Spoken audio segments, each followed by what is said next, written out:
Hi folks, well, it's rainy day schedule of course, so it's time to work on a saddle. And today I wanted to touch on a few things that we've seen coming. We get a lot of emails, so I want to kind of address that and then something across the board. There's a confusion out there about a snaffle bit and the missing link snaffle bit and the western bit and the spade bit. And I think things get confusing, and I'll tell you, I hope I can explain it. When I was starting colts for the public, if I took one in, not in a clinic, where I took one in for 3 months, I would ask the person that owned the colt, I'd say, how do you want it to come home? Do you want it to come home in a snaffle bit or a bosal? And 9 out of 10 of them would say they wanted it to come home in a snaffle bit. Okay, so the snaffle bit, after I got it invented, is the bit that I rode in after I started them in halter. So I typically start a colt and ride it for 3 weeks in a halter, and then I would transition over to a snaffle bit, which was my missing link snaffle. Okay. We've all been over all the reasons in the world why I invented it and how it works, but before that I would start colts and send them home in a regular traditional snaffle with broken in the middle. Okay, so a colt being 2 or 3, after 3 months would go home, and then those people we would keep in contact usually. And when it was 5, which meant it had its permanent teeth coming in, then the horse would transition to a western bit. And that happened over a period of time.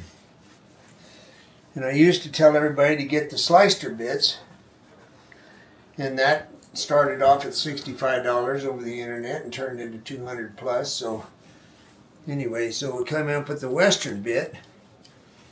And you got to know the western bit is just a leverage bit. It's nothing to do with anything other than riding western. So that was kind of the process. Halter, snaffle, western. Okay? And then when the missing link snaffle got going, it was halter, missing link snaffle, western. Has nothing at all to do with a spade bit horse. Nothing. Alright, so I make spade bit horse, and there lies the confusion evidently. He said of thinking that maybe that has something to do with it. Now, another thing to clarify is there's people that make a spade bit horse, and a snaffle bit is part of that program. And for me personally, it has nothing to do with making a spade bit horse. My missing link snaffle has never been in Chinaco. Never. I did the entire thing. I started him in a halter, then I rode him in a bosal, down through the different diameters and stages, and then I hung the spade on him, and now he's riding in a spade bit with a bosalito. So please understand that, whenever you talk to me or we're visiting about stuff, riding western's one thing, making a spade bit horse is a different story. And the progression is up to you. So moving right along, the other thing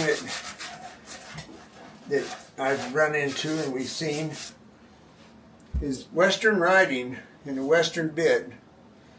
One of the main reasons I like people to go from a snaffle to a western bit is because when you ride it and you've got your lateral work done, you can put collection on a horse and just nothing flat. It's easy. And a lot of people have done all their homework and everything's there, and then I show up and I ride the horse and it's 8 or 9 or 10 or whatever, and I say, well, you know what, it's ready, and I put a western bit on it and then I leave. So the transition happened in a day because they're used to carrying something in their mouth. And I hope this makes sense, but the other day I got to spend the day with Krista in Orange, California, her and her friends, and it was a wonderful day. So we've been trying to get together, and with the weather, I've had to cancel and reschedule everybody that we know all winter long. But I finally made it there, and I watched her ride in the morning. And a little side note, her horse is a warm blood crossed with a Hancock, which I've never seen in my life. And some of you may cringe when you hear that, knowing the reputation of both breeds. And I got to tell you, it worked. She did a beautiful job, and it was an amazingly good horse. So, anyway, I watched her ride, and she was in the Western bit, but no collection. So, there was pieces of her program that weren't working out real good because of lack of collection. Well, I put my Snaffle bit on in the afternoon when I rode it, the Missing Link Snaffle. I stood on the ground and got it to give to the bit walking backwards, and that was probably 20 minutes. And then I put the Western bit on, which she'd already been riding in a Western bit, and I put mine on, but it's irrelevant because hers is just fine. And I told her where the horse had to break at the pole, the withers, give its nose, and it did. Okay? So then I rode the horse for an hour, and she watched, and the horse was in collection. And then we went through all these different maneuvers, and then it started to show up some self-carriage, which is the end of the story. And she rode the horse, and it was like day and night. She was on her way because she added collection.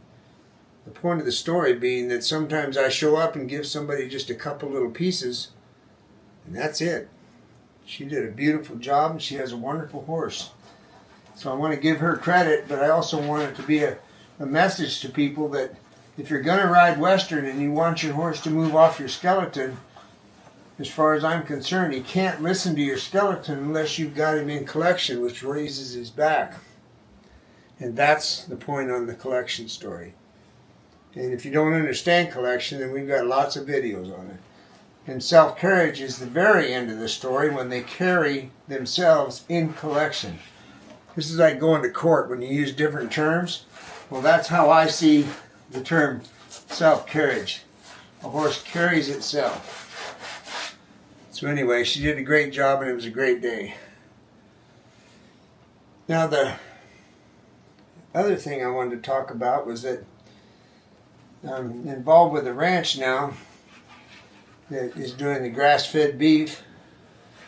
And as a lot of you noticed, the different types of grazing is getting to be a real subject on the ranching channels, the internet, whatever you want to call all that stuff when people talk and look at the screen. And that's what I'm involved with down there. And Deb's going to be joining me, and we're going to document a lot of this stuff about intensive grazing and grass-fed beef.